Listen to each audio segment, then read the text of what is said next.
Bonjour à tous, bonjour à toutes. Bienvenue aujourd'hui pour ce temps ensemble.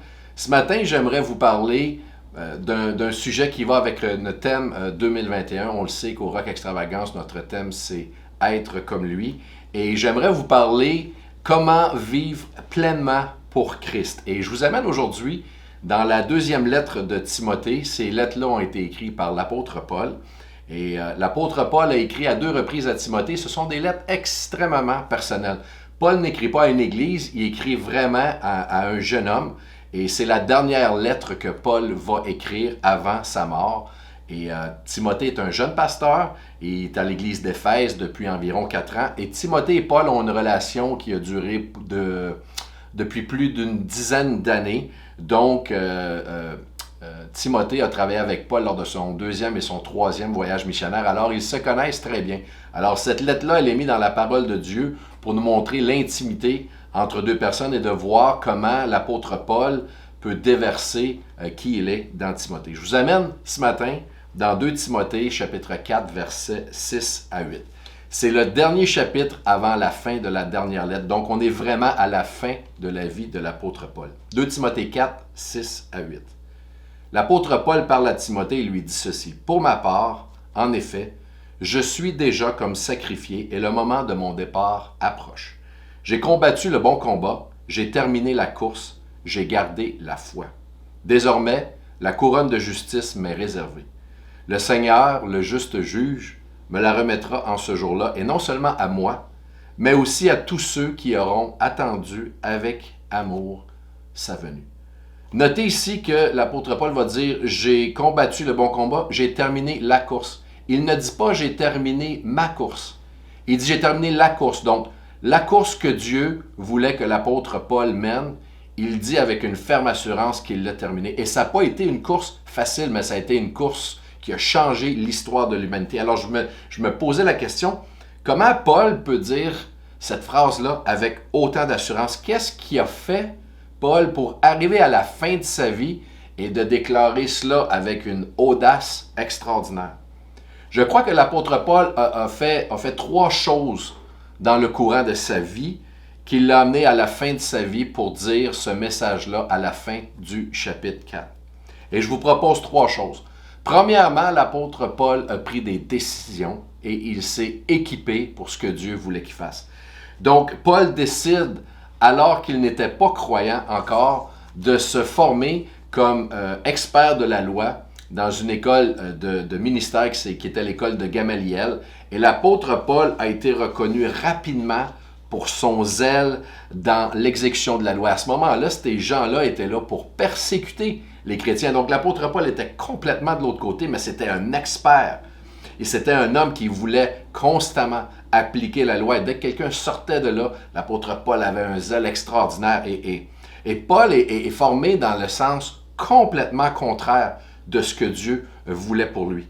Il persécute les chrétiens et il est haï au maximum, mais si Dieu a pu tourner un homme comme lui pour propager la bonne nouvelle, alors il y a de l'espoir pour toi et il y a de l'espoir pour moi. Et quand l'apôtre Paul a été transformé en sens complètement opposé sur le chemin de Damas, l'apôtre Paul a écrit presque la moitié de tous les livres du Nouveau Testament. Alors on peut voir que Paul était complètement à côté. Dieu lui a parlé et l'a transformé complètement. Alors peu importe où tu es en ce moment, tu es peut-être à sens inverse dans certains domaines de ta vie comme l'apôtre Paul, mais Dieu peut tout changer si tu décides, si je décide aujourd'hui de lui donner toute la place. Et vous allez voir dans votre vie qu'il y a plein de gens qui discutent de ce qu'ils vont faire. Ils vont dire « Ah, je sens que je vais faire telle affaire, je vais être un entrepreneur, je vais être un constructeur de maison, je vais être une personne qui va œuvrer pour Dieu dans tel et tel domaine. » Il y a plusieurs gens qui parlent, mais il n'y a pas beaucoup de gens qui se décident réellement. Et une discussion va vous amener nulle part. Une discussion va souvent amener juste des argumentations, mais une décision va mener à des actions. Aujourd'hui, peut-être que tu écoutes et c'est le temps que tu prennes des décisions, que je prenne des décisions pour réussir mieux dans ton emploi, pour avoir un meilleur mariage. Tu sens peut-être que tu es appelé à déclarer la parole de Dieu. Donc, tu as une décision à prendre et tu dois être formé pour être un prédicateur ou une prédicatrice de la parole de Dieu. Tu désires peut-être partir une entreprise, il faut se décider, il faut se former. Un musicien meilleur avec tes finances, d'être un bon père, une bonne mère, de réconcilier certaines relations. En fin de compte, se décider et s'équiper, selon l'exemple de Paul, c'est de s'engager pour faire quelque chose qui est plus grand que nous-mêmes en ce moment. Je crois que l'apôtre Paul, une fois qu'il a été décidé à vouloir faire la volonté de Dieu, quand Dieu l'a tourné, il y a eu une décision vraiment majeure qui a été prise et l'apôtre Paul a été lancé dans ce que Dieu voulait qu'il fasse. La deuxième chose que l'apôtre Paul a fait, c'est qu'il s'est entouré de gens. Il faut s'entourer de gens. C'est impossible de réussir le plan de Dieu par nous-mêmes. Si on le fait par nous-mêmes, c'est probablement à cause de nous. Alors Dieu a tout le temps quelque chose qui va nous demander de s'entourer de gens pour le faire. Parce que faire le plan de Dieu, ça implique des gens. Alors, et s'entourer veut aussi dire s'exposer à être blessé, à vivre des choses difficiles au niveau des relations, mais il faut s'entourer. On va se faire des amis pour la vie, mais il va y avoir des difficultés, il va y avoir des trahisons, des injustices causées par des gens qui sont dans notre vie et qui veulent notre bien, mais qu'on fait des erreurs. On va vivre des difficultés dans les relations. Et Paul va faire mention, dans la deuxième lettre de Timothée, de plusieurs noms. Des noms de gens qui ont été amis avec lui tout le temps, et il va mentionner des gens qui ont fait du mal aussi. Ça dit même au verset 16 du chapitre 4 que lors d'une comparution en justice, l'apôtre Paul dit qu'il a été abandonné de tous, sauf de Jésus-Christ qui l'a fortifié pendant cette épreuve-là. Voici mon point. À quelque part dans ta vie, dans ma vie, on va tous être trahis à un moment ou à un autre. Les gens vont nous décevoir, on va être blessés. Mais malgré tout cela, si tu te trouves dans ce coin-là en ce moment, où est-ce que tu te sens abandonné, tu te sens seul, trahi, tu es blessé, il y a peut-être de l'amertume, il faut guérir et il faut réouvrir notre cœur à Dieu. Il faut donner une autre chance aux relations. Parce que l'amour réel entre des gens, c'est souvent après la blessure, après une difficulté dans nos relations. C'est là que l'amour de ces relations-là prenne une profondeur. Le pardon et la réconciliation approfondissent les relations. Et s'entourer de gens va également impliquer possiblement que tu vas devoir, ou je vais devoir, dépendant des saisons, laisser aller certaines relations. L'apôtre Paul avait un cercle d'amis lorsqu'il était l'expert du légalisme, lorsqu'il persécutait les chrétiens. Il était entouré de certaines personnes qui étaient avec lui, qui supportaient, qui l'encourageaient même. Mais lorsque Dieu a tourné cette vie-là, l'apôtre Paul a dû laisser ces relations-là et a eu des nouvelles relations avec des gens qui voulaient faire avancer le royaume de Dieu. Alors, on prend une décision, on s'équipe, on se laisse former, on s'entoure de gens. Et la troisième chose que l'apôtre Paul a fait, il a passé à l'action. On peut décider et on peut s'équiper dans un domaine, on peut s'entourer de gens extraordinaires et avoir de super relations, mais à un moment donné, il faut passer à l'action pour voir Dieu agir et voir des résultats. Il y a trop de gens qui ont des rêves de Dieu, mais qui ne font rien. Il y a trop de gens qui ont des dons de Dieu et qui ne font rien avec. Je peux décider, par exemple, de vouloir être en forme et de faire du vélo. Je peux m'équiper, je peux m'acheter le meilleur équipement, super bien paraître, avoir un top équipement. Je peux même démarrer un groupe, je peux m'entourer de gens qui aiment le vélo et qui veulent en faire, mais à un moment donné, il va falloir que j'embarque sur le vélo et que je pédale. Sinon, je vais aller nulle part. Sinon, mon rêve va tout simplement être des paroles et un environnement, mais il n'y aura absolument rien. Alors, à un moment donné, il faut passer à l'action. Et Paul est vraiment passé à l'action. Ministère de Paul d'environ 32 ans, 3 voyages missionnaires, plusieurs églises fondées et revisitées. L'apôtre Paul a revisité les églises qu'il a fondées. Mais également beaucoup d'épreuves. Dans 2 Corinthiens, au chapitre 11, l'apôtre Paul a environ une vingtaine d'années de ministère et il va faire une genre de liste des tribulations qu'il y a eu. L'apôtre Paul a été fouetté 5 fois, 3 fois battu avec des verges, 1 fois lapidé, 3 naufrages, morsure de serpent, première arrestation à Jérusalem, en prison pendant 2 ans, arrestation à Rome, il est mis à garde à vue dans une maison, 2e emprisonnement à Rome qui a abouti à son exécution et il a été exécuté par condamnation injuste. Et l'apôtre Paul, avant de finir sa vie, alors qu'il a tout traversé ça, il s'en va dire « J'ai terminé la course ». Pourquoi qu'il déclare ça avec une telle assurance? C'est que l'apôtre Paul a décidé de faire la volonté de Dieu. Il a été équipé, le Seigneur a transformé ça pour lui. L'apôtre Paul s'est entouré de gens il y en a qui l'ont suivi toute sa vie. Timothée a passé un grand nombre d'années avec l'apôtre Paul. Et il y a des gens qui l'ont trahi, qui ont vécu des difficultés.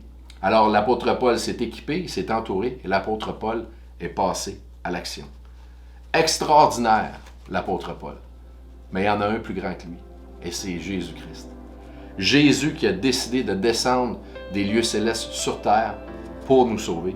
Jésus qui nous a même montré l'exemple que c'était important d'être équipé 30 ans de vie pour 3 ans de ministère. Et il voulait montrer, malgré qu'il était 100% esprit, 100% puissant, il nous a montré l'importance de la préparation. J'appelle ça le ministère de la préparation. 30 ans pour 3 ans. Et Jésus s'est entouré de gens. Il y en a eu 12, et même dans les 12, il s'est entouré de celui qui allait le trahir pour nous montrer, pour nous donner l'exemple que même à travers ceux qui vont être près de nous, on va vivre des trahisons, mais on peut continuer, on peut aller de l'avant et on peut réussir ce que Dieu veut qu'on fasse pour lui. Et Jésus, il a passé à l'action. Écoutez, il est allé jusqu'à la croix. Il a exécuté la volonté du Père pour te sauver, pour me sauver. Alors, c'est ce que j'avais à cœur de vous amener. Vivre pleinement pour lui va te demander, va me demander à plusieurs reprises de prendre des décisions, de s'équiper, de se former, de s'entourer de gens. Bien, à un moment donné, il faut passer à l'action. Et c'est ce que je ressens pour le rock en ce moment, le rock extravagance, c'est qu'il y a des gens qui vont écouter ça. Vous êtes peut-être dans un stade de votre vie où est-ce que vous sentez qu'il y a des rêves qui sont possiblement en train de mourir, mais ils ne sont pas morts. À un moment donné, il faut se lever, il faut se décider, il faut s'entourer de gens. Vous ne pourrez pas réaliser la volonté de Dieu seul. J'en suis un peu un témoin et c'est impossible de faire ce que Dieu veut qu'on fasse seul. Dieu est un Dieu de famille, Dieu est un Dieu d'équipe. Et à un moment donné, il faut passer à l'action. Débute avec quelque chose. Ça peut être un grand rêve que tu crois que Dieu a mis en toi, mais vu que tu débutes avec une petite chose, peut-être que c'est de prendre une formation en médias ou une formation en photographie parce que tu as à cœur de développer ce don-là, tu as à cœur de vivre ce rêve-là. Il faut passer à l'action. Il y a des gens en ce moment, vous avez besoin de passer à l'action. Alors, on va juste terminer avec un temps de prière ensemble. Là où tu es, la présence de Dieu est là, on va fermer nos yeux et on va baisser notre tête pour prier avec le Seigneur. Alors, Père, je viens devant toi à ce moment même. Je te remercie parce que tu nous as donné un exemple d'un être humain qui était complètement dans les mauvaises voies et que tu as pris et que tu as fait une œuvre extraordinaire. Merci pour ces textes-là, ces lettres-là de l'apôtre Paul. Et merci que l'apôtre Paul, il peut arriver à la fin de sa vie et dire « J'ai terminé la course ».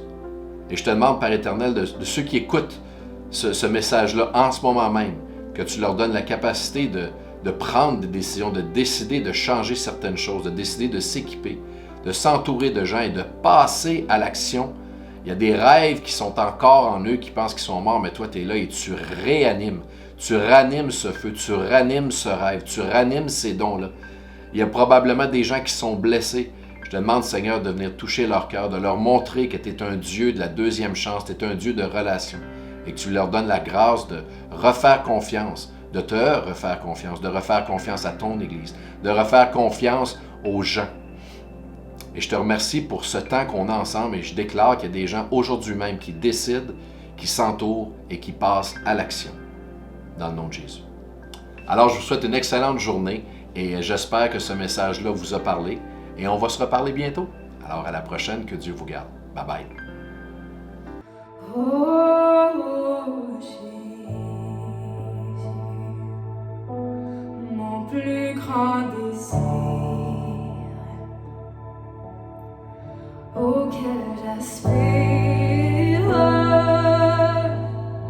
de te ressembler. Oh Jésus, comme moi tous te voir, qu'à chaque jour tu me rends un peu plus comme toi. Semblable